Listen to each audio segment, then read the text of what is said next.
माफियाओं के सामने नाक रगड़ने वाला व्यक्ति, दंगाइयों के सामने घुटना टेकने वाला व्यक्ति आज भारत की संत परंपरा को माफिया कहता है। इसीलिए मैं कह सकता हूं बहनों और भाइयों कि जैसे कुत्ते की पूंछ सीधी नहीं हो सकती, वैसे ही ये समाजवादी पार्टी के दरिंदे जो बेटियों की सुरक्षा के साथ खिलवाड़ कर रहे हैं, ये कभी ठीक नहीं हो सकते। इनको तो वो विवादी ढांचा प्यारा था जिसको राम भक्तों ने नेस्तनाबूद करने का काम कर दिया। ये राम भक्तों पर गोली चलाते थे, राम भक्तों के खून से जिनके हाथ सने हुए हो।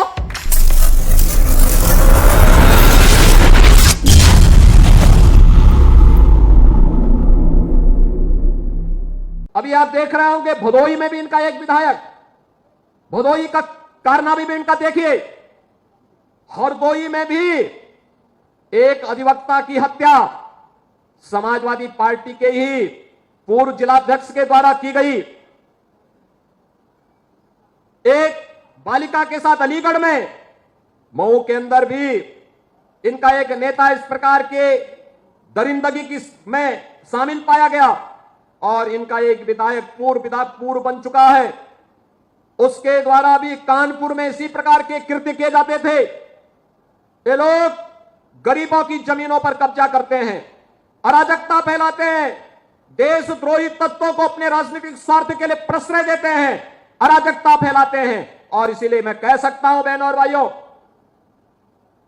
कि जैसे कुत्ते की पूंछ सीधी नहीं हो सकती, वैसे ही ये समाजवादी पार्टी के दरिंदे जो बेटियों की सुरक्षा के साथ खिलवाड़ कर रहे हैं, ये कभी ठीक नहीं हो सकते। इनके लिए तो कानून के दायरे में ला करके इन पे शिकंजा कसना पड़ेगा और हमारी सरकार वही काम कर रही है इनके साथ में, जिसके ये पात्र है। सोलर सिटी, भगवान सूर्य की रोशनी से यहां की लाइट जगमगाएगी। एक नई अयोध्या, सूर्य वंश की राजधानी, आज बहनों और भाइयों सोलर सिटी के रूप में देश की पहली सोलर सिटी हमारी अयोध्या बन रही है। तो ये समाजवादी पार्टी के लोग जो अंधेरे में रहने के आदी है, ये कैसे इसको स्वीकार कर सकते हैं? कैसे स्वीकार कर सकते हैं? विकास के एजेंडे का हिस्सा कभी रहा ही नहीं है।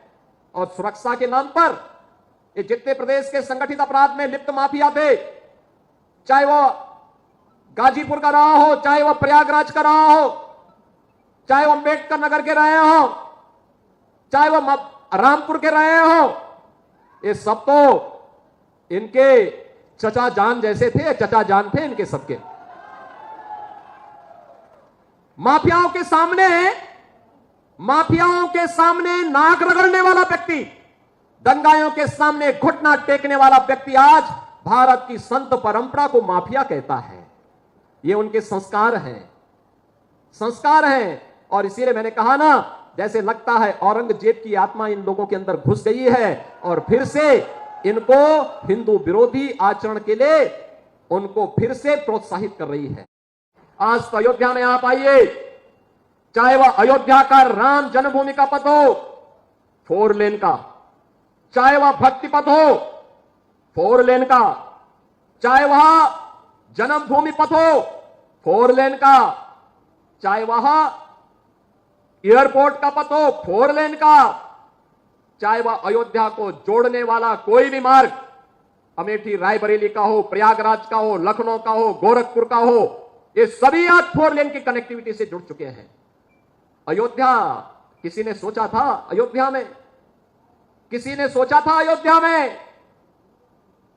अयोध्या में भी कोई इंटरनेशनल एयरपोर्ट होगा? बहनों और भाइयों, हजारों वर्ष पहले पुष्पक विमान से अयोध्या धाम में आए थे प्रभु राम, हजारों वर्ष पहले आए थे। लेकिन बहनों और भाइयों, कभी भी कांग्रेस हो या समाजवादी पार्टी अयोध्या में फिर से एयरपोर्ट बने, हमारा अयोध्या दुनिया की कनेक्टिविटी से जुड़ जाए, कभी भी इनके मन में यह भाव कभी नहीं आया। आज 821 एकड़ लैंड पर आज आपने देखा होगा अयोध्या इंटरनेशनल एयरपोर्ट बन गया है।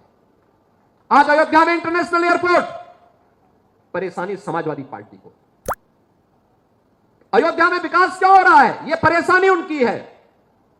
आज अयोध्या में देश के लिए कनेक्टिविटी है और कुछ ही दिनों के बाद इंटरनेशनल कनेक्टिविटी के साथ अयोध्या जुड़ने वाला है। जब अयोध्या के लिए सौभाग्य आया, तो इन रामद्रोहियों को तो परेशानी होगी ही होगी। ये कैसे इसको स्वीकार कर सकते हैं? ये लोग वही काम कर रहे हैं जो उन्होंने पहले किया था, आज भी वही कर रहे हैं। आगे भी ये वही करेंगे। और इसीलिए कुछ नहीं मिलता। कहते हैं वही जो इनके काले कारनामे इनके गुर्गे करते रहे हैं, वही आदमी वही बोल रहे हैं कि साहब जमीन का घोटाला हुआ है, गरीब वहां पे किसानों को मुआवजा नहीं मिल रहा है। एक भी कोई मामला ऐसा नहीं हो सकता जिसमें किसी व्यक्ति को मुआवजा न मिला हो। और विकास की योजना आज दिखाई दे रही। अयोध्या आप जाइए, 17 के पहले के अयोध्या को देखिए, आज के अयोध्या को देखेंगे ये लोग, इनकी आंखें चौधिया जाएंगी। आज अयोध्या दुनिया की सुंदरतम नगरी बन रही है, तो अयोध्या दुनिया की सुंदरतम नगरी बन रही है, तो अयोध्या के दीपोत्सव से जिनको परेशानी होती थी उनको तो अब परेशानी होगी कि अयोध्या कैसे सुंदर हो गई है।